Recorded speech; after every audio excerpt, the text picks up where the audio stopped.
Pessoal, tudo bem? Inicialmente, eu gostaria de agradecer o convite, né, para participar do congresso de vocês, né, o Congresso Paraibano de Prática Laboratorial, ministrando o módulo Uranálise do século XXI, né, o painel, falando dessa nova era da uranálise. E quando soube que ia ser homenageada no evento, fiquei muito feliz, muito honrada, né? Foi um dos momentos mais felizes, dentre tantos que eu já tive, foi esse. Queria agradecer do fundo do meu coração essa homenagem. Espero que a palestra faça jus à homenagem que eu recebi. E com isso, eu decidi falar um pouco de mim para vocês, né? Para que vocês conheçam a Thelma Lemos, não a professora, e a professora Thelma Lemos, né? Então, falando primeiro por que eu escolhi ser farmacêutica, porque eu escolhi fazer farmácia. Quando saí do colégio, a gente, na minha época, era vestibular, e eu fiz vestibular para farmácia. Por quê? Né? E sempre quis farmácia. Porque eu gostava de química, queria um curso da área de saúde, né? Então, farmácia me contemplava muito. Eu tenho muito orgulho de ser farmacêutica. Para mim, é a profissão mais linda que existe, né? É o ofício mais lindo que existe. É muito bom ser farmacêutico. Então, eu tenho uma honra muito grande de ser farmacêutico. E fiz toda a minha escola, né, de farmácia na Universidade Federal do Rio Grande do Norte, tá? Foi onde eu fui aluna do curso de farmácia, né, que ele completou 100 anos agora.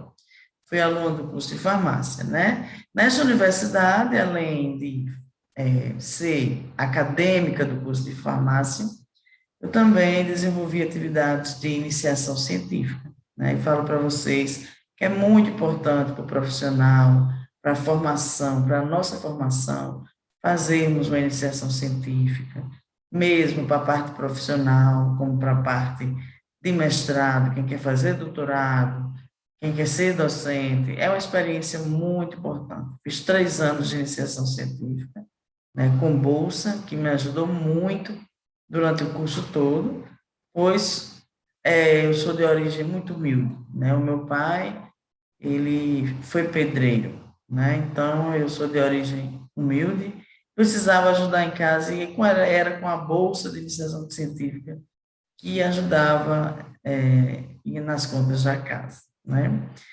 Então, ao colar grau, entrei imediatamente no mestrado, nessa mesma instituição, ingressei no mestrado, onde concluí com 1 ano, né, em 1 ano de mestrado, e aí defendi minha dissertação de mestrado. E assim que eu defendi o meu mestrado, apareceu o concurso para ser professora desta instituição, na disciplina de Bioquímica Clínica. Eu prestei o concurso, fui aprovada, fiquei muito feliz para ministrar a disciplina de Bioquímica Clínica. Ingressei na disciplina e, com 6 meses, eu me afastei para o doutorado. Então, a primeira vez que eu saí oficialmente para morar fora de casa foi quando eu fui para São Paulo, para a cidade de Campinas, em uma das melhores universidades que tem, que é a Unicamp, fazer o meu doutorado. Fiz uma seleção, passei e desenvolvi o meu doutorado morando em Campinas. Deixei a família, fui, por quê? Fui em busca da minha qualificação, que é a educação continuada, que eu falo para os meus alunos. A gente não pode parar, Professor nem se fala, mas a gente não pode parar, tem que estar sempre em busca da educação continuada. Defendi o meu doutorado, nesse ínterim, eu tive uma perda muito grande, que foi a morte do meu pai, mas passei por cima desse obstáculo, porque eu tinha foco, a gente tem que ter foco nas nossas coisas. E em 2 anos e 3 meses eu consegui defender a minha tese de doutorado. E aí regressei para Natal, assumi as minhas atividades na Universidade Federal do Rio Grande do Norte, aonde ministrei a disciplina de Bioquímica Clínica, o módulo de função renal e uranálise, e a disciplina de uranálise, que atualmente eu ministro também nessa instituição. Na UFRN, eu também coordeno a disciplina de Bioquímica Clínica, coordeno a disciplina de estágio 2 supervisionado, coordeno a disciplina de uranálise e coordeno também o curso de especialização em análises clínicas e toxicológicas da UFRN. Depois de 10 anos na instituição, né, eu me afastei para fazer meu primeiro pós-doutorado. Né, foi na Universidade de Chicago, nos Estados Unidos. Fui financiada pelo CNPq com uma bolsa de estudos de 1 ano, né, para desenvolver ou aprender alguma técnica nessa universidade, que é uma das melhores universidades do mundo. Fiquei muito feliz por ser aceita lá, e foi uma experiência muito interessante, né, porque deixei toda a família aqui, deixei o marido aqui e fui sozinha literalmente, né? Então foi um desafio cultural, foi aprender um outro idioma, conviver com pessoas do mundo todo dentro de um laboratório, mas foi muito válido, né? Foi muito válido e eu recomendo a todos que tenham uma experiência internacional, possa ir para outro país conhecer e estudar, né, em alguma universidade pelo mundo aí afora, tá? Então, foi meu primeiro pós-doutorado. O meu segundo pós-doutorado foi na Universidade de Pernambuco, né? E aprendi bastante, né? Foi bem interessante, uma outra abordagem, um outro foco, foi muito interessante.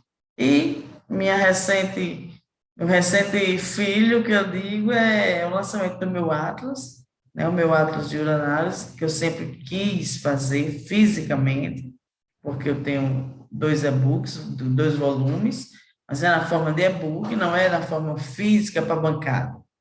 Né? Então, esse Atlas, ele tem 240 páginas, em papel revista, com sedimentos humanos, né? A gente não tem sedimento que eu peguei na internet, foto que eu peguei na internet. Então, ele é muito interessante para o profissional por isso.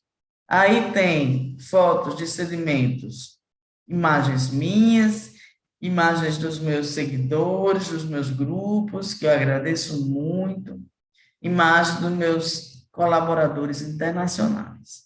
Tá? Então, foi lançado esse ano, em março, e é um dos meus orgulhos profissionais.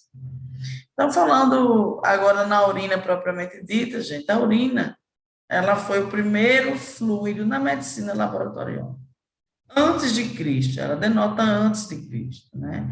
Então, foi lido em papiros, na época pré-histórica, né, que já se usava esse fluido, que é de fácil eliminação.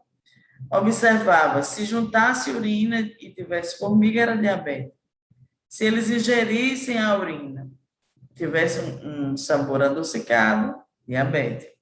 E com isso foi evoluindo e chegamos na uranálise atual, na nova era, né? Então, assim, que a uranálise ela não é mais aquela de 10 anos atrás, de 15 anos atrás. É um exame que é o exame mais solicitado pelos médicos, que é o EAS, que é aquele exame que é feito na primeira amostra da manhã. Então, ele é um exame de rastreio, né? Ele auxilia muito o médico, principalmente o especialista, né? O urologista, o nefrologista, o reumatologista, no caso da nefrite lúpica. Então, ele orienta muito o médico no que diz respeito ao diagnóstico, ao tratamento, na mudança de tratamento, e, se bem feito, ele auxilia muito esse médico. Então, hoje em dia, a exigência de um exame bem feito de urina está cada vez maior pelos médicos. E nós temos, hoje em dia, evoluído muito na uranálise, né? Hoje em dia, a uranálise não é mais aquela, né, de antigamente, é uma nova era.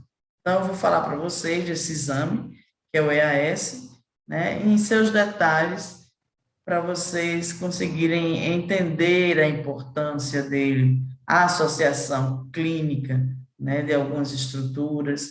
Então, vamos lá? Então, no Brasil, não existe um consenso sobre a nomenclatura desse exame, tá certo? Qual a importância de se vai ser um sumário de urina? É o exame mais solicitado de todos os exames, é um exame de baixo custo, ele não é caro, também ele não poderia ser caro, né, porque ele não gasta praticamente nada, só o profissional que vai ler a lâmina, então, assim, o custo é muito, para o exame propriamente dito, não é alto, então ele é barato, de rastreio e que ele ajuda muito, muito mesmo, principalmente em pacientes renais, pacientes com infecção do trato urinário. Então, ele é bastante solicitado na clínica médica. Então, vamos ver alguns aspectos metodológicos antes de entrarmos diretamente na sedimentoscopia, na parte física e química, né? Primeira coisa, uma coleta adequada. Então, venho aí frisar mais uma vez a importância da etapa pré-analítica, que o professor Patrick falou na sua primeira aula, né? Então, a etapa pré-analítica, ela se estende a todo e qualquer exame, né? A etapa que pode ajudar ou prejudicar o analista clínico, né? Então, a coleta da amostra de urina, ela tem que ser correta, bem orientada, né? E eu falei na aula anterior como devem ser todas as coletas, e principalmente as coletas especiais, né? Então, gente, coleta de urina mal feita é nova amostra, tá? Isso é um incômodo para o paciente. E um detalhe, gente, o médico ele não orienta, né? O médico ele não orienta porque não é da expertise dele, e assim, ele só prescreve e diz, pronto, exame de urina. Então, assim, não se iludam que o paciente vem instruído quando vem deixar a amostra, não. Ele não vem instruído, não, tá certo?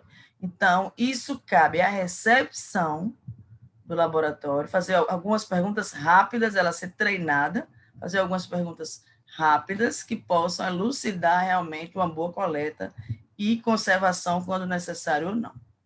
Um outro ponto é uma padronização, né? Nós temos uma padronização de 2005, né? Ela é antiga, mas existem alguns pontos dela que nós podemos usar.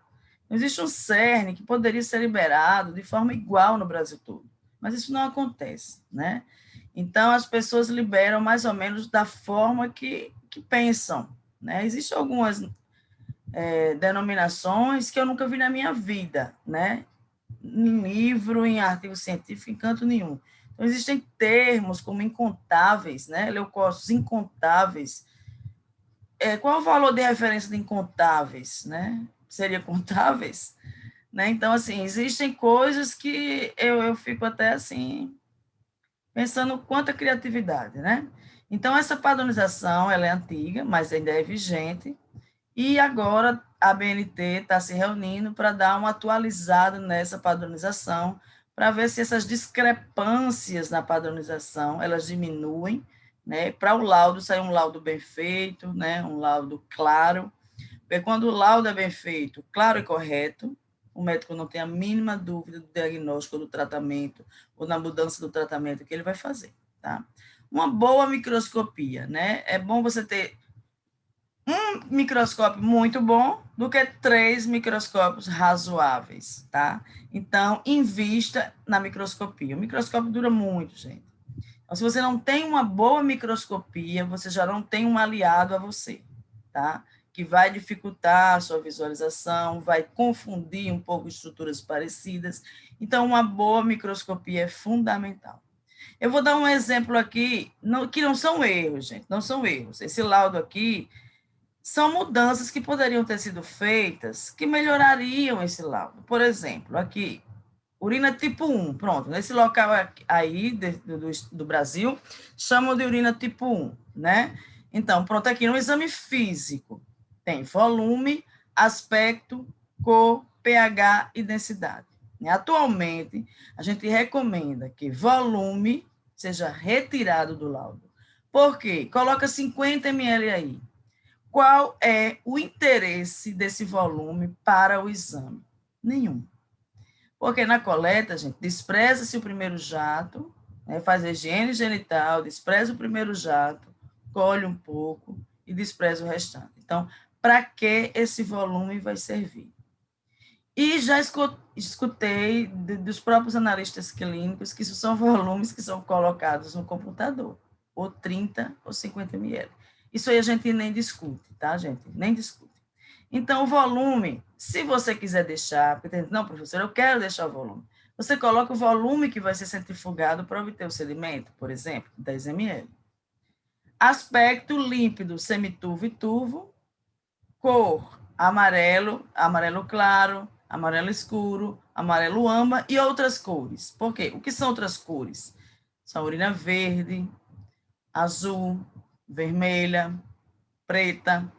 Então, são cores que sofrem interferência de medicamentos e de patologias. O pH e a densidade, gente, mesmo sendo elementos físicos, com a densidade, a massa sobre o volume, mas ela deve descer para o exame químico, né?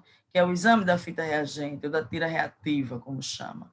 Por quê? Porque é a fita reagente que nos fornece esses dois resultados. Então, tira do exame físico e coloca no exame químico. E no sedimento, existem algumas denominações já ultrapassadas, né? Só que, assim, não são erradas, né? São denominações já ultrapassadas. Então, aquele profissional que quer se atualizar, quer liberar um laudo atual, um laudo interessante, tem algumas terminologias que nós podemos substituir, tá certo? Então, quais são as etapas do sumário de urina com sedimentoscopia? Nós temos os caracteres físicos, os caracteres químicos e a sedimentoscopia. O EAS se divide nessas três etapas, onde os caracteres físicos são a cor, o aspecto e o odor. O odor a gente também não usa mais, ou coloca o nome característico, tá? Porque antigamente, né, se cheirava a urina, cheirava assim. Então, o odor era medicamentoso, era adocicado. Hoje em dia não se faz mais isso por causa dos aerossóis. E outra coisa, gente, quem usa o termo sui generis, né, a partir de hoje, vamos usar característico, né, que é na nossa língua portuguesa, né, então vamos usar o do característico. Os caracteres químicos, eles são obtidos através da fita reagente ou tira reativa, né, como queiram. Ela vai nos fornecer o pH, a densidade, a glicose, cetona, bilirrubina, urobilinogênio, nitrito, leucócitos. Tá? Tudo isso na fita reagente, mostrando para vocês que a fita reagente é um exame semi-quantitativo, tá? Não é um exame quantitativo. E a sedimentoscopia propriamente dita é quando a gente vai ao microscópio com a lâmina e a lamínula e vê os elementos presentes, os elementos celulares, que são células, leucócitos, hemácias, cristais, cilindros e as estruturas que vierem, né? Então, vamos lá, caracteres físicos e químicos. Ó. O laboratório, gente, ele tem a decisão em algumas coisas, né? Por exemplo, cabe ao laboratório liberar os caracteres físicos, né? Porque a tendência é que o exame saia caracteres físico-químicos, né? Já tem laboratórios que já usam. Eu falo tendência porque para a gente ir devagar mudando algumas coisas. Mas existem laboratórios que já usam caracteres físico-químicos, né? Então, você não separa mais o físico do químico, e aí você coloca apenas o que tem importância no físico. Mas isso é uma decisão ainda do laboratório, né? Nós não temos norma, que norma tem que ser cumprida, recomendação tem que ser seguida ou não. Então, não existe ainda uma norma que diga tem que ser assim. Devem ser relatadas variações na cor e no aspecto? Devem. É importante você relatar. Só que você não precisa ficar estressado com a cor da urina, né? Tem gente que dá uma importância tão grande à cor da urina quanto ela está no tom de amarelo, que, assim, esquece que existe uma estrutura no sedimento que é muito importante. Então, o que é que eu fiz aqui? Uma pequena divisão, amarelo citrino, amarelo claro, amarelo escuro, amarelo âmbar e acastanhado. E as outras cores que eu falei para vocês, que são cores que divergem do amarelo. Então, gente, dentro do amarelo claro, aqui nós temos vários amarelos claros, tá? Então, não adianta, não precisa ser, mas esse é um pouquinho mais escuro, mas é amarelo claro. No amarelo escuro, a mesma coisa. Esse é um pouquinho, mas é amarelo escuro. Amarelo âmbar, acastanhado. Às vezes, nós temos uma urina, como teve essa semana, de um seguidor meu do meu grupo, que era vermelho acastanhado. E aí você coloca vermelho acastanhado, tá certo? Então, existem algumas nomenclaturas diferentes que você bota realmente pelo que você está vendo. Mas não precisa ficar preocupado, amarelo transparente, amarelo palha, amarelo... Não precisa, minha gente. Isso daí é perda de tempo,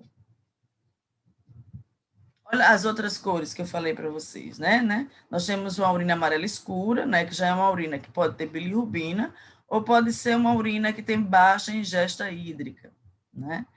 Urina roxa, azul, verde, vermelha, preta, laranja, tudo isso são urinas que aparecem no laboratório, sim, sim, aparecem. E que, gente, a urina de cor que divergem do amarelo, gente, não passa a tira reativa, tá? Ou a fita reagente. Por quê? Porque a cor que está pigmentando essa urina vai pigmentar toda a tira reativa. Todas aquelas almofadas de química seca, elas vão ficar coloridas da cor da urina. Por exemplo, eu pego uma urina azul e passo a fita reativa, ela vai ficar com toda a tonalidade azul. Então, eu friso bem. Aí, às vezes, o analista clínico não tem muita experiência. Não, professora, mas não alterou. Alterou. Não é porque não está azul, porque não alterou. Alterou.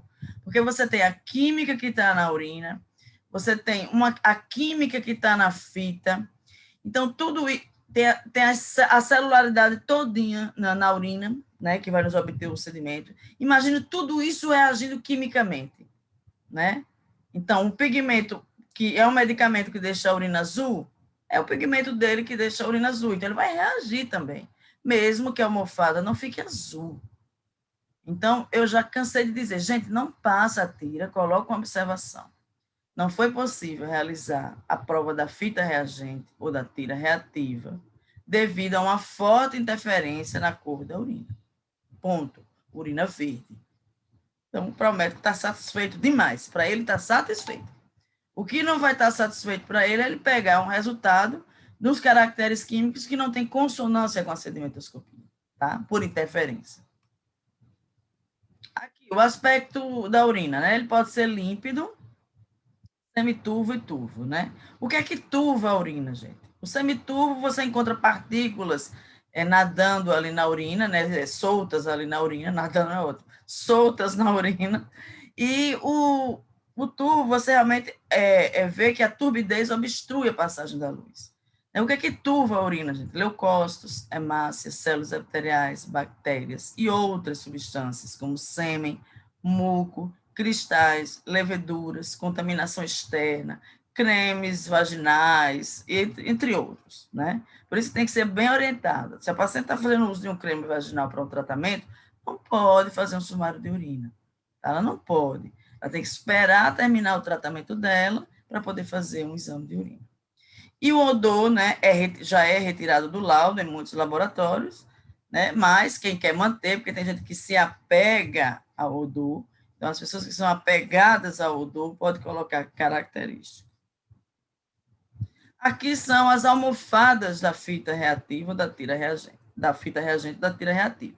Essa almofada, gente, ela é impregnada de substâncias químicas específicas que vão positivar quando encontrar determinadas células ou substâncias que essas células liberam para positivá-lo.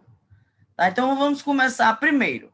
Quando você for passar a tira reativa, gente, tem que ter muito cuidado. Você não pode exceder 2 minutos. Você não pode mergulhar a tira na urina e ficar conversando. Oh, tudo bem? Como vai? Não pode, não pode. Você tem que passar rapidamente, tirar o excesso e ler na horizontal. Não vai ler na vertical, porque senão começa a lavar uma almofada na outra, migrar a urina de uma almofada para outra, contaminando. E, gente, a fita é para baixo, tá? A fita não é para cima. Então, quando for mergulhar, a fita é para baixo, você introduz, vê que molhou todas as almofadas e já retira. Tira o excesso de lado e lê na horizontal, ou coloca na sua maquinazinha, aperta o botão e ela vai ler, ok? Então, os leucócitos é a última área que deve ser lida no segundo minuto da tira. Então, a gente tem 2 minutos para ler a tira, né? Então, o segundo minuto final, você vai ler os leucócitos, né? Então, os leucócitos são a área que são positivadas por enzimas que estão dentro dos leucócitos, que são as esterases leucocitárias, tá certo? E essas esterases leucocitárias, elas vão ser liberadas mediante o leucócito está lisado, pouco lisado ou não lisado. Então, a gente pode ter uma área de leucócito mais um com muito leucócito, ou seja, esses leucócitos estão todos, desculpe, uma área de leucócito mais um, por exemplo, positivou com pouquíssimos leucócitos, ou mais dois com poucos leucócitos. Ah, professora, não está batendo. Sim, não existe na literatura nada que diga que mais um é para ter 20 leucócitos. Não, não existe. O que a gente tem que saber é que esse leucócito pode estar pouco lisado ou muito lisado em quantidade pouca, ele positivou mais um. Ok? Você pode ter negativo com leucócito. Ou seja, esses leucócitos estão com a membrana íntegra e não liberam esterases leucocitárias para positivar a da tira. Então, isso é tranquilo de ser liberado. Uma tira reativa com a positividade que você acha que é menor do que o tipo de célula presente e vice-versa. Isso tem explicação, e essa explicação é essa que eu estou dando. A área de leucócito é muito importante para infecções e inflamações. Tá? Logo abaixo eu vou descrever o nitrito, que eu vou fazer uma correlação da leucocitúria com a bacteriúria. Então, falando em nitrito agora, né? Eu falei em leucócito na fita, vou falar em nitrito. A área de nitrito, qual é o princípio da área de nitrito? São bactérias que reduzem nitrato a nitrito. Então, a grande maioria das bactérias que são responsáveis por infecção do trato urinário, elas positivam a tira reativa. Então, leucócito positivo, leucócito mais 2, mais 1, mais 3, mais 4. O leucócito não deve ser dado em miligramas, gente. Nada que tiver miligrama aí, você não deve relatar. Tem que relatar em cruzes. Porque o que eu falei, a tira reativa ela é semi-quantitativa. Nitrito positivo, bactérias que reduzem nitrato a nitrito. Ok? Então, eu tenho um leucócito, por exemplo, uma tira mais um com nitrito positivo. Aí eu espero que no sedimento eu encontre leucócitos e bactérias. Se eu encontrar leucócitos e bactérias, eu tenho um processo infeccioso, característico de infecção do trato urinário. Mas se eu encontrar só leucócito com nitrito negativo, só leucócito, gente, é processo inflamatório. Vocês não vão procurar bactéria onde não tem para agradar médico, tá? Então, só leucócito, inflamação. Aí o médico vai chegar e vai dizer, onde estão as bactérias? Eu estou perguntando ao senhor também, porque não sei onde estão as bactérias. Não tem bactéria no sedimento. Isso é um processo inflamatório. Então, você tem que botar na cabeça que o processo infeccioso vai vir uma leucocitúria associada a uma bacteriúria. E um processo inflamatório vai vir apenas uma leucocitúria sem bacteriúria, ok? O urobilinogênio, né, é uma área ligada a problemas hepáticos e mais a distúrbios hemolíticos. O urobilinogênio, gente, é uma área complicada junto com a bilirrubina aqui embaixo. Já vou falar nos dois. Primeiro, o frasco da tira reativa, ele é fosco, para não ter passagem de luz. Por quê? Porque a área da bilirrubina e do urobilinogênio não podem receber luz, tá? E ela tem um frascozinho de sílica para que não absorva a umidade. Então, o que, é que as pessoas fazem? Abrem o frasco e vai passando as tiras. Eu tenho 40 urinas e o frasco está aberto. Então, já tendo incidência de umidade e incidência de luz. E essas áreas já começam a ser prejudicadas. Por isso que são áreas problemáticas, né, na tira reativa, que é o urobilinogênio e a bilirrubina. O urobilinogênio praticamente não positiva em hipótese alguma. E em algumas vezes ele dá até uma cor que não tem nada a ver com a cor do ranking dele.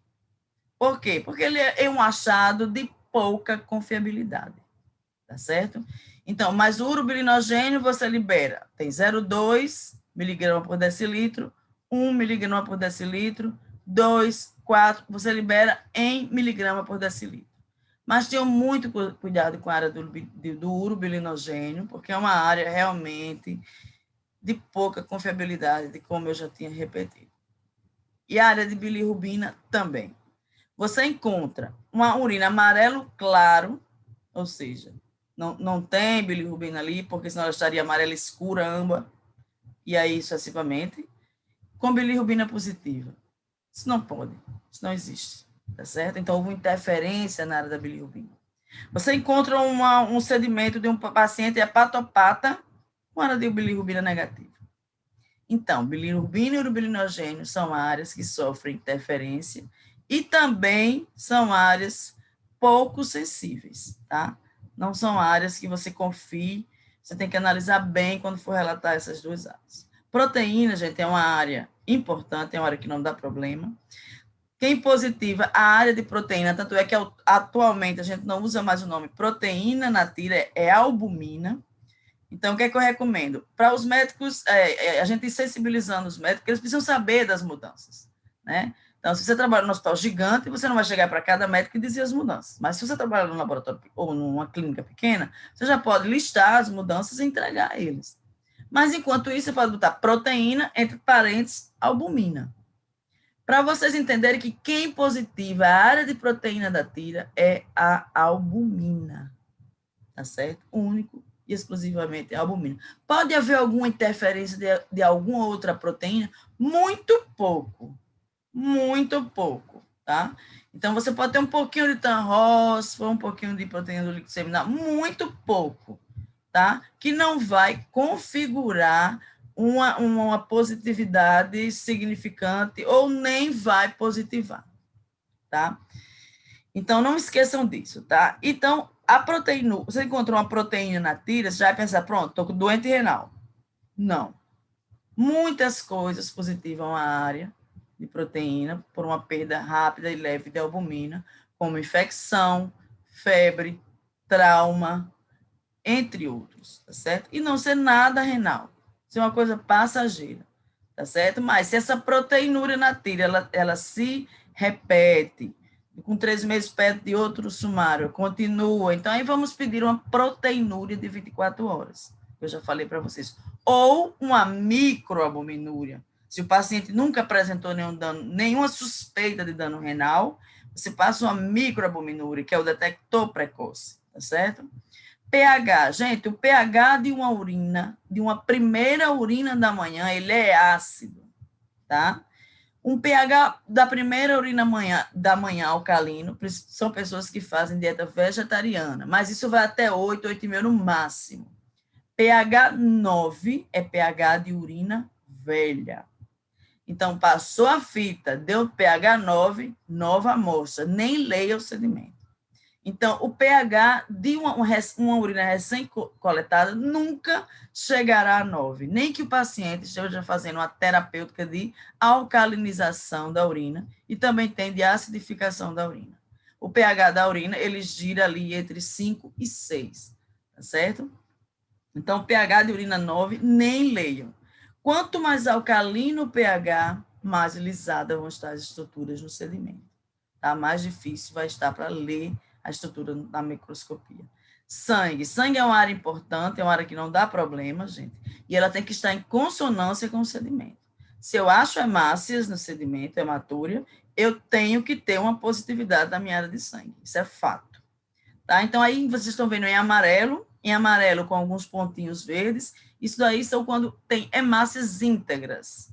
Essas hemácias íntegras, né, não tem membrana lisada, o suficiente para liberar muita hemoglobina. Libera um pouco de hemoglobina, porque o princípio da tira reativa é para hemoglobina, só que não é tão específico, porque também a mioglobina pode positivar a área de sangue, tá? Mas a área de sangue positivada com hematúria, beleza. Então, vocês têm que prestar muito atenção nisso, gente, porque o médico vai saber. O especialista é certeza saber de tudo, tá? Ninguém engana um especialista. Agora, um médico que não seja especialista é pior ainda, porque ele não tem conhecimento muitas vezes e aí afirma coisas errôneas. Então, você tem que saber o que está fazendo para poder explicar que alteração é aquela, por que não deu aquela alteração, porque o médico ele não é um especialista, ele não é um nefrologista, ele não é um urologista, ele não é um reumatologista que trata pacientes com nefrite lúpica junto com o nefrologista, tá certo? Então, a dificuldade maior da gente é trabalhar com médicos que não têm formação específica, né? Tem outros tipos de informação. Porque, por exemplo, se encontrar um leucócito, ele quer que tenha bactéria. Porque na cabeça dele, ele quer que seja um ITU, porque a pessoa está com a dor nas costas. Não, isso é lombalgia, né? É má posição, é dor nas costas, não é infecção do trato urinário. Então, você tem que saber explicar para ele. Cetona, gente. Cetona é uma área que vai positivar em pacientes geralmente diabéticos, né? Ou pacientes que estejam, por exemplo, em SPAS, fazendo dieta, né? Aquele consumo dos lipídios, da gordura, vai liberando 3 substâncias, né? O acetoacetato, o beta-hidroxibutirato e a acetona. E, assim, só são nessas duas condições, né? Em uma perda de peso ou no paciente diabético, é que a área de cetona positiva, tá certo? Bilirrubina, já falei, uma área problemática, né? E a glicose, uma área que não é problemática, gente. E essa área de glicose, ela só vai positivar de forma geral, tá? Existem exceções se o paciente extrapolar o limiar renal. Então, eu expliquei a vocês na aula passada que o limiar renal é quando a glicemia está acima de 160 miligramas por decilitro. Aí, positivou glicose, você vai lá no sangue, você tem o resultado da glicemia de seu fulano de tal? Tem. Deu quanto? 90, 100. Pronto, agora compliquei minha vida, complicou mesmo. Porque você vai ter que explicar, descobrir primeiro por que positivou e explicar em observação. Então, existem alguns fatores que podem acontecer isso. Né? Por exemplo, o paciente está internado e fazendo um uso prolongado de soro glicosado, pode acontecer isso. Um paciente fazendo uso de os derivados da dapaglifosina, né, que eu falei que é um medicamento que age no cotransportador SGLT2 no túbulo contorcido proximal, né? O que é que ele faz? Os derivados da dapaglifosina, né, que é o Fordia, Giannini, tem vários. Eles vão e inibem o cotransportador SGLT2, fazendo com que haja uma pouca reabsorção de glicose para o sangue e uma maior excreção de glicose na urina. Então, você vai ter uma glicosúria enorme com a glicemia bem abaixo do limiar renal. Observação: o paciente faz uso de um medicamento derivado da dapaglifosina, um medicamento tal, que age no cotransportador SGLT2, fazendo um quadro de glicosúria com glicemia abaixo do limiar renal. Observação: o médico não vai nem lhe procurar. Ele vai, pelo contrário, eu tenho relatos de médicos que vão parabenizar os meus seguidores do meu grupo que relatam observações desse nível, tá certo? Mostra realmente que o analista ele tem consciência do que está acontecendo com o paciente. Mas tem que explicar. Ah, não encontrei explicação, professora. Pelo amor de Deus, pede uma nova amostra. E vamos ver o que está acontecendo. Tem que varrer a vida do paciente de forma sutil, né? Porque se você liga para ele, ele já acha que está morrendo. Então, tem que evitar, tem que ligar com muito cuidado e muita cautela e ver quais medicamentos estão tomando, quais medicamentos podem interferir na área, e aí fazer um rastreio. Não vão liberar uma área de glicose na urina positiva com glicemia 80. O médico vai dizer logo que seu exame está errado. Que é o costume dos médicos, dizer que nossos exames estão errados. Tá? Que a clínica é soberana. Então, a gente tem que trabalhar bem e mostrar a eles que nosso exame não está errado, tá? Então, vamos lá, falar de alguns pontos só da tira. O pH. Gente, o que eu quero falar do pH para vocês é a presença de estruturas ácidas e alcalinas que tem na urina. Né? Essa escala do pH é para relembrar, porque muita gente tem dúvida, confunde, isso é ácido, isso não é ácido. Então, o pH 7, gente, ele é neutro. Um pH 6,5 pode ser considerado neutro e um pH 7,5 neutro. 8 em diante, né? 8 a 9, aí vou ter uma escala gigante que não existe. De 8 a 9, pH alcalino, 9, urina velha. Para baixo de 6, ácido. Eu quero dizer com isso, gente. No pH ácido, ou seja, abaixo de 6, você vai encontrar estruturas de caráter ácido, predominantemente. No pH alcalino, vocês vão encontrar estruturas predominantemente de caráter alcalino. Aqui eu representei do ácido, cristal de oxalato de cálcio, um dos cristais mais presentes na formação de cálculos renais. Ele é um cristal de urina ácida, mas a literatura diz que o cristal de oxalato de cálcio ele pode aparecer em qualquer pH, inclusive no alcalino. Ok? Aí você coloca uma observação. Mesmo sendo um pH de caráter, ou mesmo sendo um cristal de caráter ácido, foi encontrado em uma urina de pH alcalino. Desde que a urina esteja bem colhida, feita no mesmo período da manhã, não deixar para ler o sedimento à tarde. Quem lê o sedimento à tarde, esse sedimento não é mais confiável, tá certo? No pH 7, gente, que é o pH neutro, a gente pode encontrar tanto estruturas ácidas como estruturas alcalinas, tá? A glicose, eu já falei para vocês, gente, se ela positivar, olha aí, o cotransportador SGLT2, né, é um cotransportador de sódio e glicose, e aí ele é alvo terapêutico, como eu falei, os derivados da dapaglifosina. Nitrito, tá aí, as bactérias que reduzem nitrato a nitrito. Aqui à esquerda nós temos uma bacteriúria, aqui à direita nós temos a presença de bacilos longos. Detalhes, gente. O exame padrão ouro para a bactéria é a urocultura, não é o sumário de urina. Então, tem muita confusão, porque você olha, acha que é bactéria. Aí, às vezes, é pedaços de bacilos longos, que são bacilos de Dodeline, que não crescem em cultura. É grânulos de sais, que se você só consegue ver os sais de urato e sais de fosfato, a cor na objetiva de 10. Se você botar na objetiva de 40, ele vai aparecer um grânulo, talvez uma bactéria morta.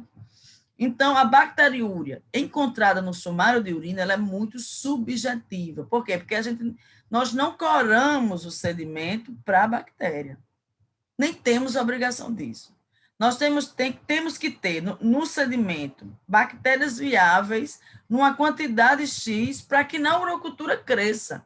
Então, por isso que tem que ter muito cuidado. Bacteriúria leve não se relata mais.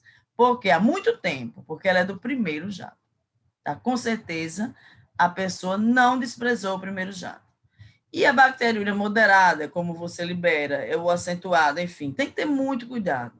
Porque você pode estar liberando uma bacteriúria acentuada e o que é que a urocultura vai esperar? Que positive. A negativa. Aí fica a urocultura brigando com a uroanálise, tá bom? Então, os bacilos longos, gente, observação, presença de bacilos longos, que são os bacilos de Dodeline, não crescem em cultura. Tá bom? Então, quando for relatar a bacteriúria, o ideal é que a gente tirasse a bacteriúria do sedimento do universo. Mas não tiramos. Temos que relatar porque, né, senão os médicos não vão entender e, enfim. O ideal é que se a paciente está com sintoma de infecção do trato urinário, ele já passe o sumário de urina e a urocultura, tá? O ideal, e nem se preocupasse com a bacteriúria, não se preocupasse tanto com a bacteriúria do sumário. Tá? Não precisa dessa preocupação toda, porque o padrão ouro é a urocultura. Muita gente terceiriza urocultura. Ah, professora, minhas uroculturas não dão nada. Por que será? Tá? Então, tem que saber terceirizar também, tá certo? Então, se você terceiriza de forma inadequada, o resultado vai ser inadequado. Aqui à direita, gente, é um sedimento clássico de uma infecção do trato urinário, né? É uma bacteriúria com a leucocitúria, e aqui embaixo são leucócitos, são arredondados, dentro tem grânulos ou até os lóbulos ainda dos leucócitos, a gente consegue ver. Mas, como a urina tem um pH ácido, né, ligeiramente ácido, os lóbulos dos polimorfos nucleares, que na verdade não são só leucócitos que a gente tem, nós temos neutrófilos, temos eosinófilos, temos macrófagos, né? Então, ali no seu sedimento, a gente chama de leucócitos, que são os polimorfos nucleares. Mas dentro tem os neutrófilos, que é a grande maioria dos leucócitos presentes no sedimento. Temos eosinófilo, que existe uma pesquisa de eosinofilúria, mas hoje em dia ela já está meio que discutida, que não dá muito impacto no diagnóstico, tá? Temos eosinófilos, por exemplo, se eu tenho na minha lâmina só eosinófilos não têm esterase leucocitárias. Então, você vai ver muito eosinófilo, a gente chama de leucócito, mas você não vai saber identificar olhando se é um eosinófilo. Por quê? Porque O pH da urina, ele destrói os glóbulos e aí fica na forma de grânulos, tá certo? Por isso que o termo leucocitúria é um termo mais adequado, porque o que a gente encontra nos sedimentos são polimorfos nucleares, né? Você encontra neutrófilos, inclusive vou mostrar a vocês neutrófilos deformados, que é uma característica que eles podem apresentar, eosinófilos, macrófagos e linfócitos. Então, o termo adequado atualmente, né, é leucocitúria. Proteína, né, gente? Quem positiva a área de proteína? Quem positiva a área de proteína é a albumina.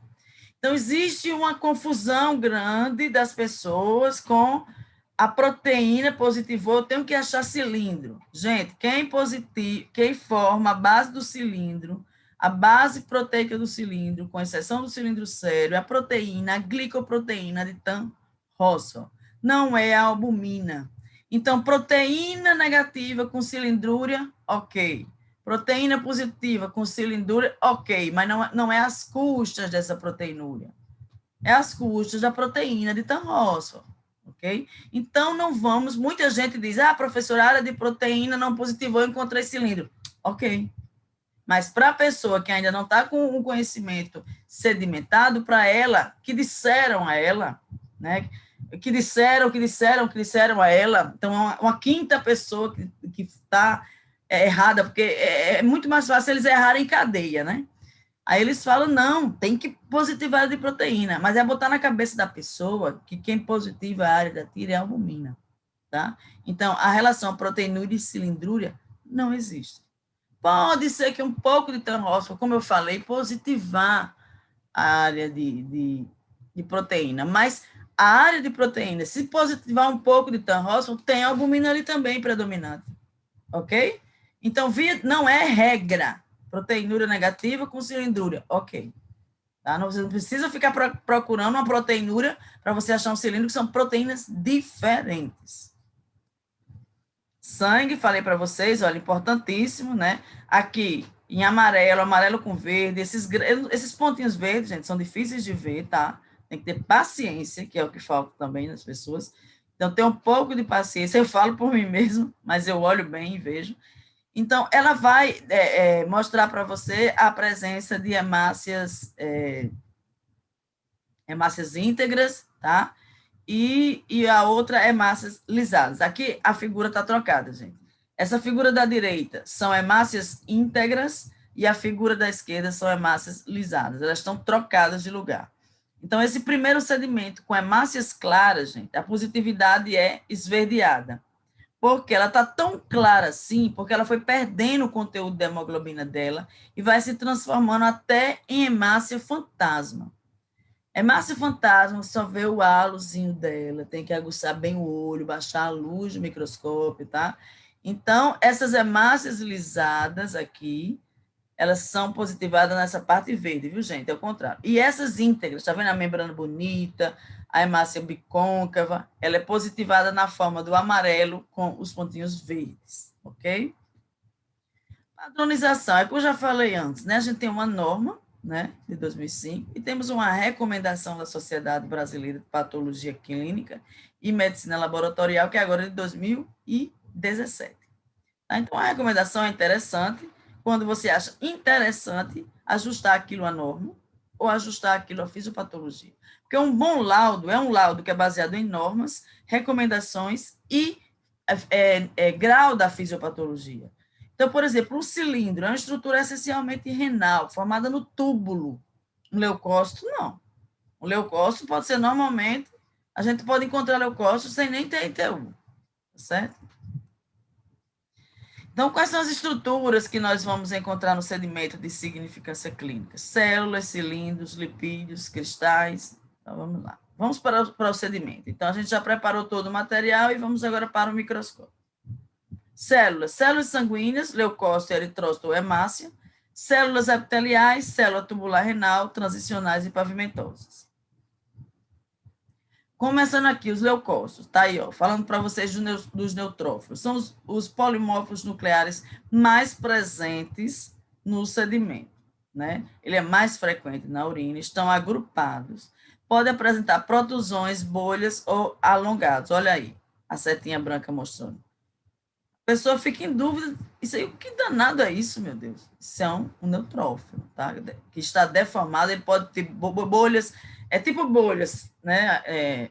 Circundando ele. Não existe explicação para isso. Acredito que seja uma interferência de densidade de pH. Acredito, mas não sei, estou especulando, tá? Da osmolaridade também pode ser, mas a osmolaridade não é fácil de se medir. Então, isso é um neutrófilo, tá certo? Então, muita gente já conhece, a pessoa conhece bem, mas tem gente que não conhece ainda e fica assustado quando vê essa estrutura, mais assustado ainda quando eu digo que é um leucócito, né? Então, os leucócitos, os polimorfos nucleares mais presentes na urina são os neutrófilos. Os eosinófilos, como eu falei antigamente, a gente fazia pesquisa de eosinofilúria, né? Foi até a tese de doutorado de uma colega minha que se aposentou, a professora Teresa Neumann, e ela fez uma pesquisa de eosinófilos na urina de pacientes com nefrite lúpica, né? E foi bem interessante. E a gente achava que isso sim ia ser um marcador, mas a classe dos nefrologistas não conseguiram ver tanta importância com o diagnóstico, que é ligado muito a problema intersticial, né? Glomerulonefrite difusa aguda intersticial. Aqui, gente, leucócitos. À esquerda, o que eu quero mostrar para vocês são leucócitos soltos e leucócitos agrupados. Quando os leucócitos estão agrupados, gente, a gente não consegue contá-los. Você sabe que você vai ter um número de leucócitos soltos, mas você tem um plus de leucócitos agrupado. E que isso é importante para o médico saber. Então, você tem que ter observação, presença de grumos leucocitários. Então, além da média dos leucócitos, 20 por campo, 10 por campo, 30 por campo, eu tenho, além disso, grumos leucocitários. Então, isso acrescenta, dá um plus, né, ao potencial inflamatório ou infeccioso, aí no caso é infeccioso, né, do paciente.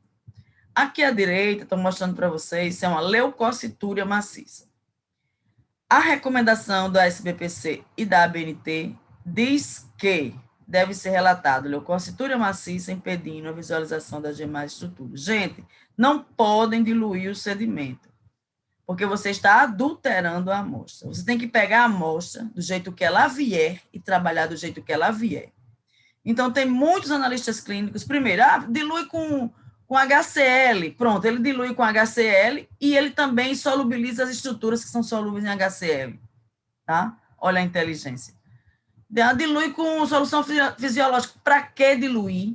Se esse tapete leucocitário já é suficiente para mostrar para o médico que o paciente está urinando pus. Então, gente, qualquer tipo de coisa que você faça com o sedimento, você está adulterando a amostra. Mas cada um é responsável por si, cada um assina o seu resultado. Quer diluir para encontrar um cristal embaixo? Para quê? Se o paciente tem coisa muito mais grave. Tá? E você está balizado pela norma de 2005.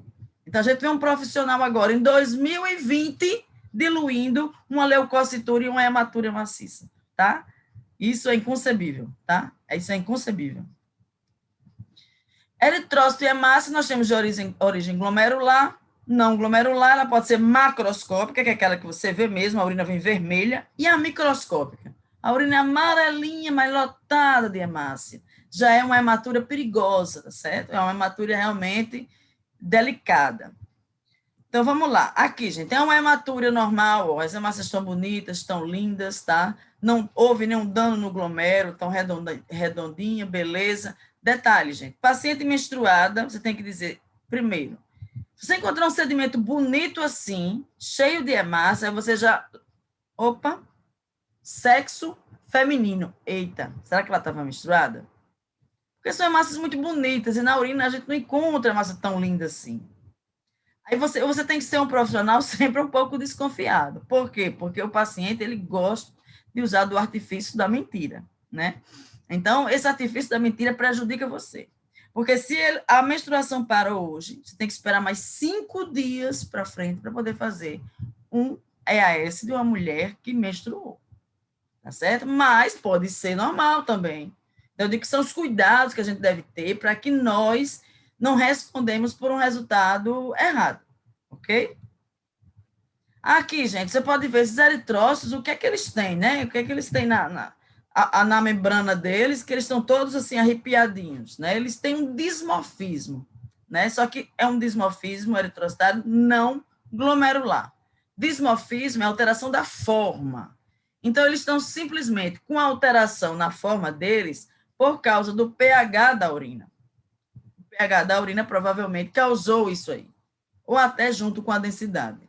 Mas isso não tem importância nenhuma. Essa hemácia crenada, mas ela não vai ser chamada de hemácia crenada, vai ser chamada de hemácia, ela tem o mesmo significado clínico dessa vermelhinha aí, que é isomórfica, ou seja, é redondinha, tem a mesma forma. Ambas têm o mesmo significado clínico, né? Porque essa outra está com os cabelinhos arrepiados, que ela, que está com membrana especulada, que ela vai ser uma hemácia perigosa. Não. A gente encontra, todos os sedimentos que eu uso, gente, são de pessoas, tá? Nada é figura de internet aqui, não. Então, esse sedimento foi de uma pessoa. Então, você vê tudo isso e diz, não, meu Deus, o que é isso? Hemácia, tá? E elas têm o mesmo significado clínico. Esse tipo de dismorfismo tem o mesmo significado clínico de uma hemácia isomórfica. As células epiteliais. Nós temos aqui, ó, gente, células do epitélio pavimentoso. Esse primeiro aí é numa microscopia chamada de contraste de fase, que aí, para o curso introdutório não vai ter tanta importância. E a direita é no campo claro, pavimentosa, ela tem essa forma irregular e um núcleo pontiforme. À direita, nós encontramos células mais arredondadas, né? Com núcleo maior, são as células de epitélio de transição, que é da bexiga ou da pelve renal. Qual é o significado clínico? Muito pouco, para não dizer quase nada. Geralmente, a paciente pode estar com processo inflamatório, a de transição, a gente dá uma preocupadinha maior, mas assim também não muito significativo, tanto é que a gente soma as duas e libera como células epiteliais, certo? Porque a da transição já pode, por exemplo, se no seu sedimento tiver só de transição, aí eu aconselho botar uma observação. Predomínio de células de epitélio de transição, entre parênteses, bexiga e ou pelve renal. Só para critério de tranquilidade e o médico lá ver o que está acontecendo. Porque pode estar vendo descamação da pelve excessiva e já ser algum indicativo de alguma coisa. Mas, de uma forma geral, é descamação normal, tá? Detalhe, gente, sedimento de homem quase não se encontra célula epitelial. Ah, mas eu encontrei. Encontrou, acontece. Então, ele está com algum processo inflamatório, tá? Ou passou uma sonda, ou algo do tipo. Mas uma mulher sempre descama, nem que seja uma célula epitelial no universo. Se você chegar e pegar um resultado de um EAS e não tiver célula epitelial de mulher, gente, nem olharam. Me desculpe, nem olharam. Mulher descama, célula epitelial, pouquinha mais descama, isso é fato, tá? Aqui são células de uma significância bem importante, né, que é a célula tubular renal, uma célula anômala e a célula decoy. Aqui eu trouxe só para mostrar a vocês, mas faz parte de um curso mais aprofundado, né, onde a gente vê que o problema tubular renal já é no néfron. Essa célula anômala é uma célula característica de um paciente, ou ela está grávida, seria não patológico, e se não, ela não está grávida, pode ser um adenoma cérvico-vaginal, tá? E aí tem que fazer uma citologia urinária. Essa célula decoy geralmente é presente em pacientes transplantados, mas isso é só de informação porque é do curso aprofundado, não de um curso introdutório. Aqui, gente, tudo isso são células epiteliais. Aí você pergunta, professora, pelo amor de Deus, o que é isso? Isso foi porque passou uma sonda e saiu arrancando o tapete de células, tá certo? São células epiteliais. Você diz, como é que eu vejo? Pelo núcleo. Aqui tem um núcleo, aqui tem outro núcleo. Ó, vê os núcleos. Ah, núcleo, célula, tá certo? Porque como está muito agrupado, você não consegue ver o núcleo de algumas, tá? Então, isso é um acumulado celular de uma coisa mais agressiva que aconteceu no trato urogenital do paciente. Cristalúria, né? A presença de cristais, né? A gente associa muito cristalúria à formação de cálculo renal, tá, gente? Mas os cristais, eles podem ser de origem alimentar, eles podem ser de origem medicamentosa e eles podem estar formando um cálculo. Então, nós temos os cristais não patológicos e os cristais patológicos. Quando eu digo que é não patológico, não, é um cristal que não é de uma doença. E o cristal patológico, ele é de uma doença. Então, tem que ter muito cuidado quando você for diferenciar um cristal não patológico de um cristal patológico. Cristal não patológico, gente. Temos aqui pH menor ou igual a 5,4, temos cristais de ácido úrico. Tá? A sua forma clássica é esse balão que vocês estão vendo aí, ele é lindo, maravilhoso. Agora, embaixo, já tem formas que não são tão clássicas. Né? No meu e-book, eu tenho um e-book junto com o professor Patrick Menezes, ele possui 2 volumes, nós temos as formas mais atuais dos cristais de ácido úrico até o presente momento. Tá? E essas de baixo fazem parte, essas duas últimas aqui da esquerda, fazem parte dessas formas atuais também. Tá? Então, esse cristal de ácido úrico, ele é um dos componentes de cálculo renal, mas não é o principal. O principal é esse cristal da direita, que é o cristal de oxalato de cálcio, que ele pode vir nessa forma desse octaedro, que faz assim, quando você mexe no micro, ele faz assim, brilha, lindo, parece um brilhante, ou arredondado assim, né, que é o monohidratado, tá vendo? Oxalato de cálcio monohidratado, e o que faz o X é o dihidratado. É o maior componente, o mais predominante no cálculo renal, é o cristal de oxalato de cálcio. Cristais não patológicos de pH alcalino, atualmente chamados de fosfato amoníaco magnesiano, também conhecido por fosfato triplo amoníaco magnesiano. Esse superior, né, vulgarmente chamado de tampa de caixão, você olhando de cima, ele parece uma tampa de um caixão, e ele é característico mesmo, ele vem nessa forma, ele é lindo. Os de baixo já é o quê? Um fosfato amoníaco magnesiano cristalizado. Então, essa forma é que houve o quê? Houve uma saturação maior, né, nesse cristal, e ele tomou essa forma, tá bom? Então, ele já é bem encontrado nos sedimentos, viu?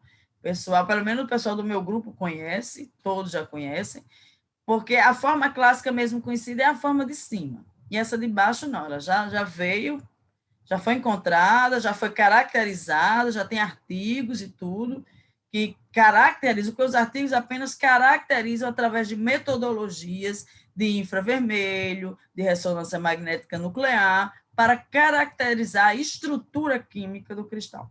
Então, esse cristal cristalizado aí também, ele aparece com certa frequência. Cristais patológicos, né? Vou falar bem rápido deles. Cristal de colesterol. Gente, geralmente aparecem pacientes com síndrome nefrótica, são essas placas, assim, meio que acumuladas uma em cima da outra. Quando vocês encontrarem umas placas dessa, o último cristal que vocês pensem na sua vida é o cristal de colesterol. É raríssimo de se encontrar. Raríssimo, mesmo num paciente com síndrome nefrótica, tá certo? Então, todo mundo, quando vê isso, é porque eu acho que está na ânsia de encontrar um cristal raro, aí de logo, cristal de colesterol. Não é. Certo? Então, tenham muito cuidado com os cristais que vão dizer que você é doente. Porque na hora que você libera um cristal desse, sem fazer o teste de solubilidade, quer dizer, você usar uma substância, colocar na lâmina, ela vai solubilizar, ou seja, ela vai dissolver esse cristal, aí é positivo para ele. Então, todo cristal patogênico, ele tem uma técnica de solubilidade. Você não pode simplesmente olhar, achar e colocar.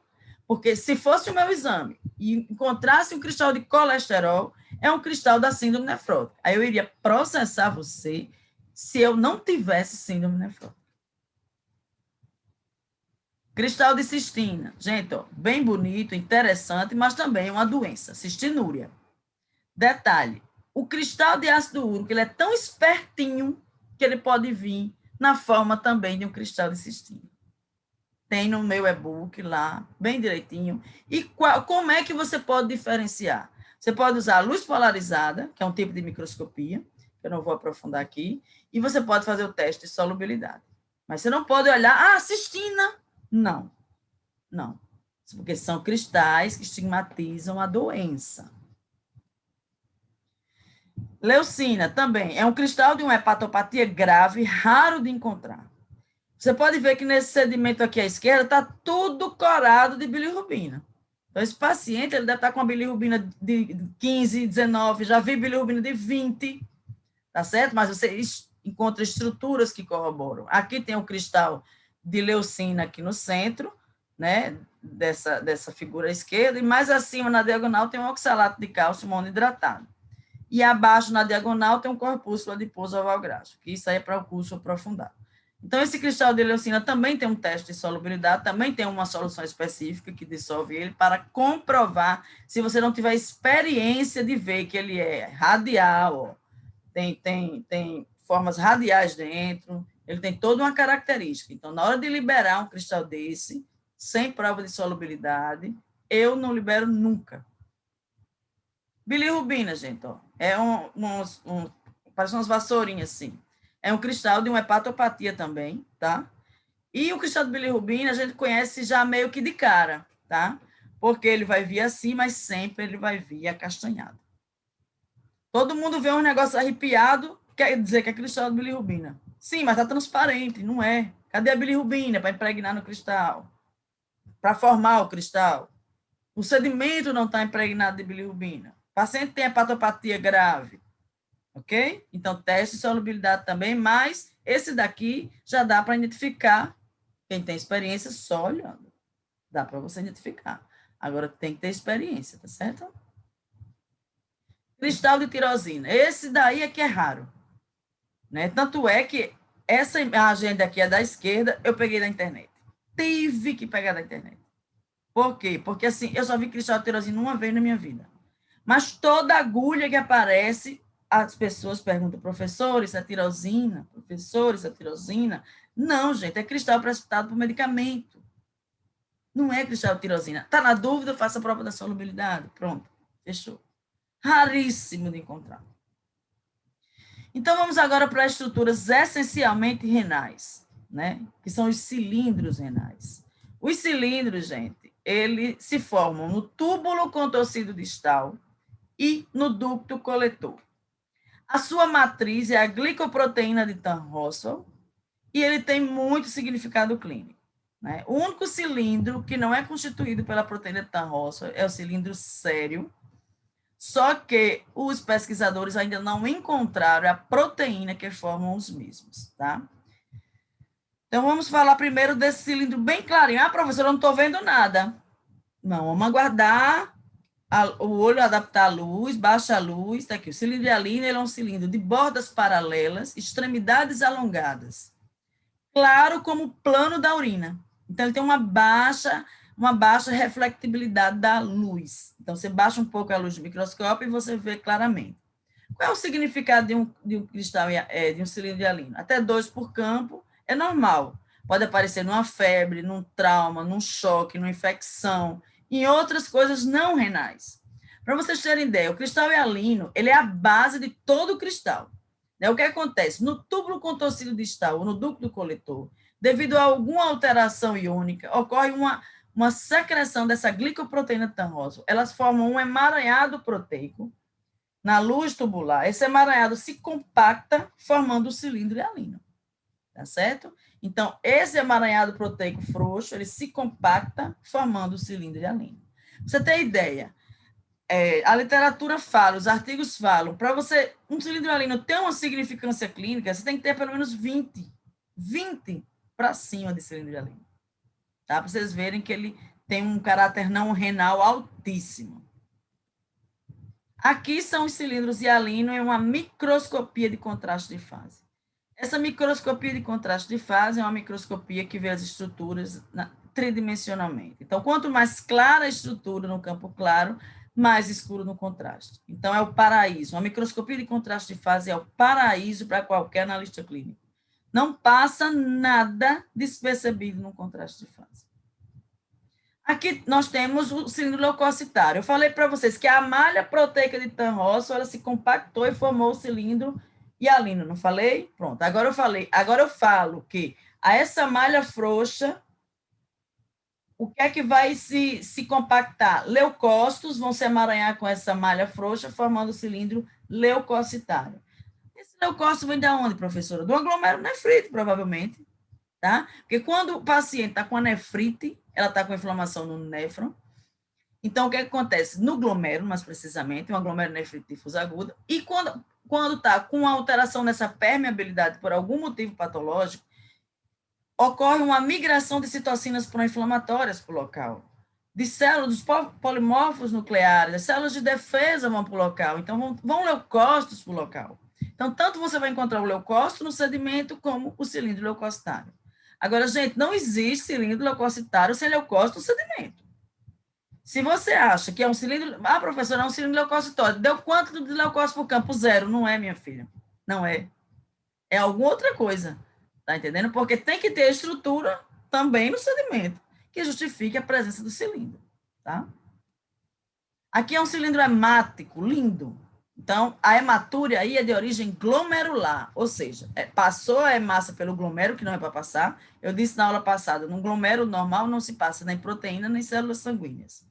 Certo? Então, aqui, aquela malha proteica foi incorporado hemácias, uma característica da glomerulonefrite. O cilindro hemático é um cilindro característico da glomerulonefrite difusa aguda.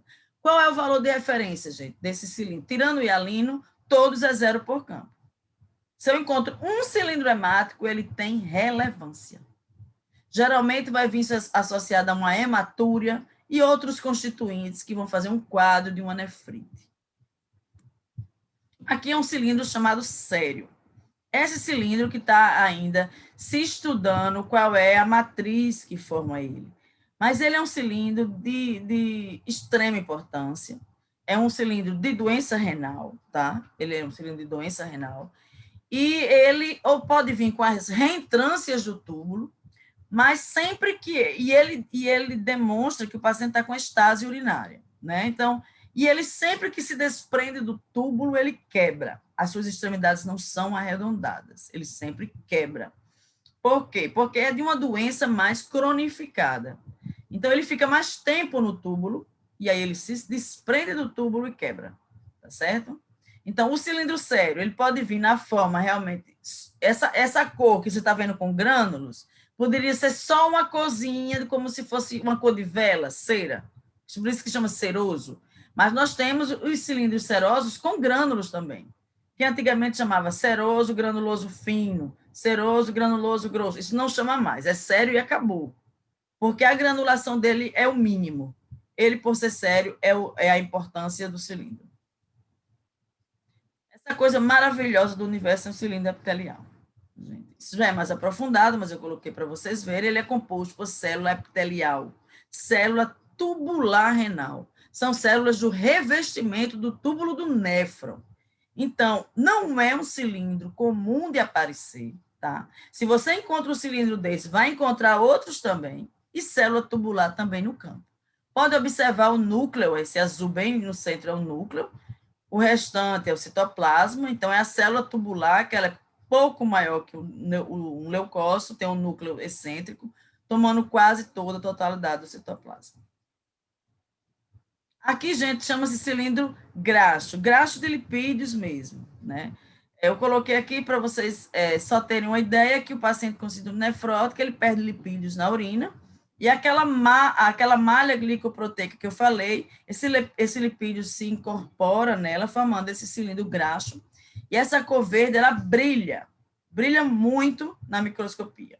À direita, gente, é a microscopia de luz polarizada. Então, a luz polarizada, ela deixa o campo enegrecido e você consegue ver essa estrutura, essa aqui de cima, que é uma cruz, chama-se cruz de Malta. Então, se você tiver dúvida se é um cilindro graxo, mas o seu microscópio tiver luz polarizada, você diz, opa, beleza, positivo para cilindro graxo.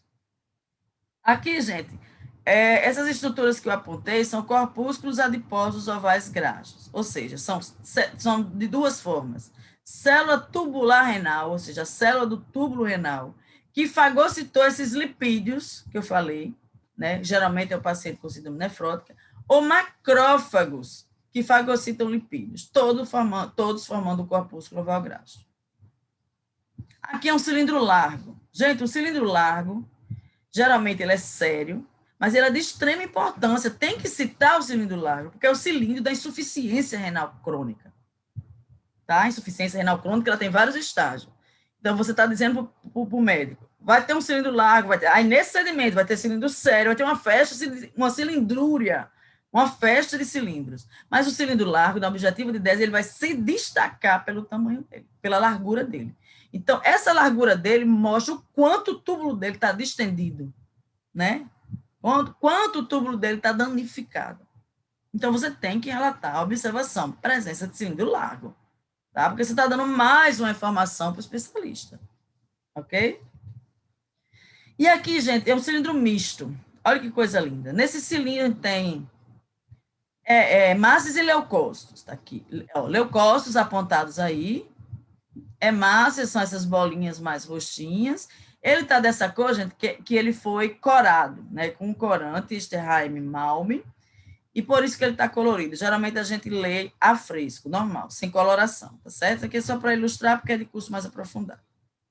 E os lipídios, gente, ó, cilindro graxo e o corpúsculo oval graxo. É a lipidúria que eu falei, né, do paciente com síndrome nefrótica. Né? São organelas, são estruturas que absorvem esses lipídios. O corpúsculo oval graxo, que é a célula epitelial ou macrófago no túbulo, que fagocita esse lipídio, ou o cilindro graxo, que esse lipídio entra na malha glicoproteica de Tan-Hoffmann, formando o cilindro graxo. Aqui outro cilindro graxo, muito bonito. E os espermatozoides, né, gente? O que fazer quando encontrar espermatozoide num sedimento? Criança, como proceder? Nunca libere o resultado de uma criança com espermatozoide. Nunca assine um exame desse. Primeira coisa, aconselho, vá à assistência social do hospital e à médica, e elas têm que chamar o conselho tutelar, tá? Cabe a elas a decisão. Você não vai assinar. Se elas chamarem o conselho tutelar e for identificado um abuso realmente, o que é que vai acontecer? O conselho tutelar vai mandar uma pessoa que vai ficar ao seu lado observando você fazer o exame. Você vai dar uma alíquota daquela urina para a pessoa e liberar o laudo sob júdice, tá? Nunca libere isso. Eu vou dar um exemplo de um chefe de laboratório que mandou o analista clínico retirar o nome espermatozoide que encontrou na criança e liberar o resultado. Isso é um criminoso, né? Porque se fosse a filha dele, ele não queria que... Dele não, desculpe. Não quero ofender ele. Se fosse um parente dele, ele queria descobrir quem fez aquilo, tá? Então, espermatozoide ou célula sexualmente transmissível em sedimento de criança para tudo. Para tudo. Chama o serviço social, chama a médica, mas nunca assine, gente. Porque depois o pai vai dizer, foi você que sabotou a urina da minha filha. Foi você que fez isso com a urina da minha filha. E quem vai responder somos nós que assinamos o exame. Ok? Adultos. Adultos é normal, gente. Tem a poluição noturna, que é a ejaculação involuntária do homem dormindo, e tem apenas um caso que é patológico, que é a ejaculação retrógrada. Então, o homem vai, tenta engravidar, a mulher não consegue, vai para o urologista. E o urologista passa um sumário. O que está acontecendo com ele? Ele, ao invés de ejacular na via normal, ele ejacula para a bexiga. Então, quando ele ejacula para a bexiga, claro que ele não vai engravidar nunca a esposa. Então, qual é a técnica? Como é que faz isso? Logo após a relação sexual e a ejaculação, colhe a urina da mulher e leva para o laboratório. Mas, geralmente, vem indicação clínica, ejaculação retrógrada, e vem muito espermatozoide. Não é 1, 2, 3, não cita mais pouco espermatozoide. Isso aí é normal. O rapaz está dormindo, teve um sonho bom, poluição noturna, normal, tá certo? E idoso a partir de 60 anos, tá? Porque, o problema é na próstata? Não. Você encontra o espermatozoide pelo tratamento que ele pode estar fazendo de uma hiperplasia prostática benigna ou maligna. Tá? Então, a gente preconizou que acima de 60 anos, libera presença de espermatozoide. A gente encontra senhores de 80 e poucos anos com espermatozoide.